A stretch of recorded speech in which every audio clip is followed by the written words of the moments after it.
এই আয়াত নাজিল হয়েছে আল্লাহ রসুল মক্কা থেকে মদিনায় যাওয়ার আগে নাজিল হয়েছে, আরেক দল বলে মক্কা থেকে মদিনায় যাওয়ার পরে এই আয়াত নাজিল হয়েছে।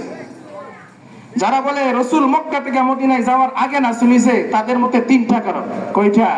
তিনটা।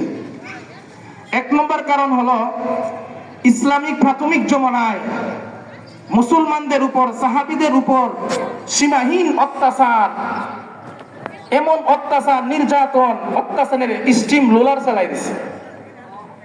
কোন সাহাবীকে উত্তপ্ত মরুভূমির মধ্যে টাইনা বুকের পাথর দিয়া নিচে আংরার উপরে শোয়াই দিছে।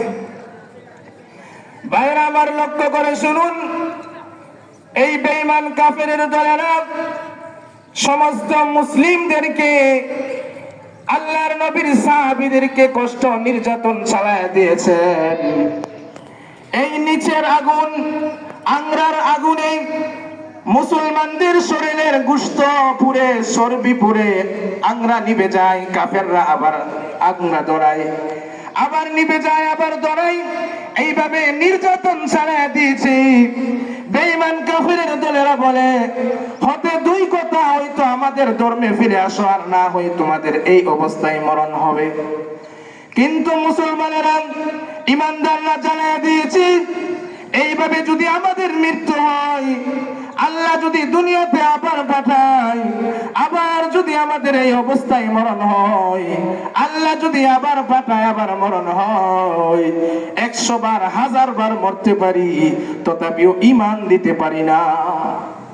ঈমান দিব না, মরতে পারি 1000 বার।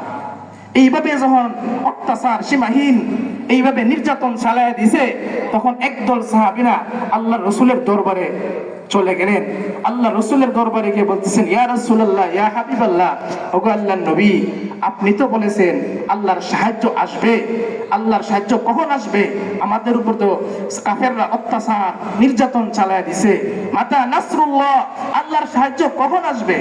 তখন আল্লাহর রাসূল কাবা ঘরের দেওয়ালের মধ্যে হেলান দিয়েছিল, সামনে একটু আগায় বলতেছেন, হে সাহাবারা, তোমরা তো বড় তাড়াহুড়া শুরু করে দিছো, আল্লাহর সাহায্য অবশ্যই আসবে। তোমাদের কাছে তো ওই আগেকারের মুসলমানদের নবীদের উপর, নবীদের উম্মতের উপর যেমন অত্যাচার শুরু হয়েছিল, করছিল, এই অত্যাচার তো তোমাদের উপর করে নাই। আগেকার কোন নবীদেরকে করাত দিয়া দুখণ্ডিত করা হয়েছিল, কোন নবীকে রুহার চিরুনি দিয়া শরীর থেকে গোশত চামড়া ঠান্ডা ঠান্ডা ছিঁড়ছিল। আমি আসার দুনিয়াতে 50,000 বছর আগে 50-70,000 নারী এবং পুরুষকে একসাথে আগুন দিয়া পুরানো দেওয়া হয়েছিল। এই যে এত অত্যাচার হয়েছিল, এই অত্যাচার তো তোমাদের কাছে এখনো আই নাই, তবু তো তোমরা ছাড়াফুরা শুরু করে দিছো। আল্লাহর সাহায্য অবশ্যই আসবে। এই সময় আল্লাহর সাহায্য আসবে, দেখতে পারবা সানা পাহাড় থেকে নিয়ে হাজারা মাউত পর্যন্ত একটা মহিলা একা যেতে পারবে, তার ইজ্জতের বই, তার সম্পদ হারাইবার বই থাকবে না। এই কথা পরে আল্লাহ পাক তখন আমার তেলাওয়াতকৃত আয়াত নাযিল করছে। আল্লাহ রাব্বুল আলামিন বলে দিয়েছেন, আহাসিবান নাসু আন ইউতরাকু আন ইয়াকুলু আমান্না ওয়া হুম লা ইফতানুন। ওগো আল্লাহর নবী, মানুষেরা কি মনে করে, মানুষেরা কি ধারণা করে আমি ঈমান এনেছি, এতটুকুই বললে আমি আল্লাহ ছেড়ে দেব?